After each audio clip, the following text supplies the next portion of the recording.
is the movie about, Richard Stanley? Yeah, the theatre bizarre is drawn on the tradition of Grand Guignol, a very honourable tradition in France. The basis of our whole modern gore scene, really. Yeah, I mean, it's basically a chance. I mean, David Gregory, Severin, and the whole team at Severin approached a lot of directors who are known for kind of doing more unusual work within the genre, or maybe don't work, you know, as widely and at such a mainstream level as a lot of you know, sort of contemporaries do, to basically go with pure total artistic freedom and explore, yeah, basically short stories with absolute carte blanche. The only sort of guideline was that the Grand Guignol, of course, which is a theater in the 1800s, which is basically the beginning of modern gore or modern extreme horror, you know, that basically you would make a film that would be projected, let's say, in this theater today, which Udo Kier is the host of in an episode that Jeremy Kasdan directed. So yeah, it was basically really cool. It was an amazingly rare opportunity, because although it was, you know, a low-budget film, we were given a chance to basically go out and go without having the man on our shoulders. You know, the team at Severin were so amazing with really supporting the artists and letting us do it. Sure, we're used to maybe making movies with, you know, more money, but that doesn't really mean anything when you can have much more freedom and basically an open portal to where your only limits are financial. And even then, we had enough money still to make a film, a proper film. So that was a great gift. So you know, I think the Theatre Bizarre is kind of a unique opportunity in a sense that it doesn't try to be an anthology movie that fits in a lot of molds. Each story is radically different. At the same time, there's some underlying themes that are kind of consistent, Richard. I don't know if you think what some of these underlying themes that are consistent may be. Well, the thing does seem to return repetitively to relationships and the issue of love, which I guess is something that we all return to too morbidly and too frequently. Well, of course, love is horror, and horror is love.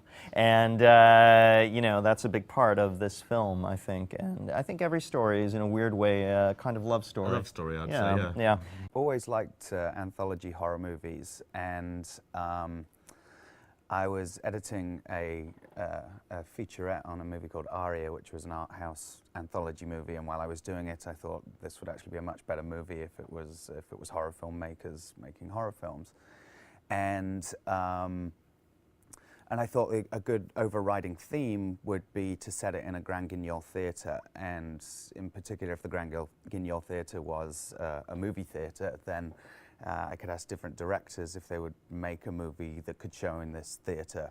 But other than that, they could do whatever they wanted, as long as it would be appropriate to play in this theatre. And so I had met, I think, all of the directors before I approached them. Kareem actually was the first director that I approached about the idea, and he liked it, so that kind of gave me the confidence to approach other people. He suggested Doug Buck, and Richard, we'd put out his movie Hardware on the DVD label that I co-own called Severin, and everybody really seemed into the idea, in particular because it had that kind of wide umbrella that they could pretty much do what they wanted, to actually deliver a movie with complete creative freedom. We're aware of what each other were doing, but essentially we're given our heads to each one go in our own different way. It just happens because we're all men that I think each one of us is obsessed with relationships in different ways. Yeah, but I mean, we all consulted each other. We all saw each other's cuts and, you know, gave each other comments. So it wasn't at all this closed everybody in their corner kind of thing. It was a really great spirit of collaboration, and that's something that David Gregory really fostered. That you know, we shouldn't be hiding in our corner and get mad at the other people. You know, it's like we're all there to help. We're all there to try to make the film as best as it can be. So it was very open dialogue, which is, again, very, very, very rare, and it's a great opportunity. I mean, when does this happen, you know? I think it's also because all of us had final cut over our segments, so we knew that there was always the ability to say, well, I'm just going to do it this way anyway, which made us all very open towards listening to what everyone else had to say. Yeah. There was nothing threatening about it. And whereas in a studio situation where people come steaming in with ideas, you're always frightened that they're going to basically enforce their will come hell or high water. yeah, and I think for some of us, it was actually one of the first times that we actually had a proper final cut on a proper film that's going to come out. So that, other than the really low budget stuff we did on our own, so that's another great thing. Just the power of Final Cut actually makes you, and this is something for people to take note of. If you give a director a Final Cut, the director will be far more open to listen to suggestions. Whereas, you know, if you're automatically saying, you know, you don't have control, there'll be just Fighting, yeah, there'll be a friction coming in. So, note to people: give more Final Cut, and you'll find your ideas will be more in the film. There was no involvement in the script. I mean, everybody submitted their script, and they were discussed amongst ourselves. But there was never a situation where it was like, oh no, you can't do this, or anything like that. So but it was more to get an idea of what everybody was doing. But yeah, I do think in a situation like this, I mean, I've been going to horror film festivals in particular since I was quite a young lad, and it was always important to know that the filmmaker was actually getting their vision across, and they were often talking about it. I mean, I saw Richard's first film, Hardware, at its British premiere the same night that I saw several other British premieres at a horror film festival called Shock Around the Clock, and there was always talk about things being uncut and the way the director wanted it and things like that.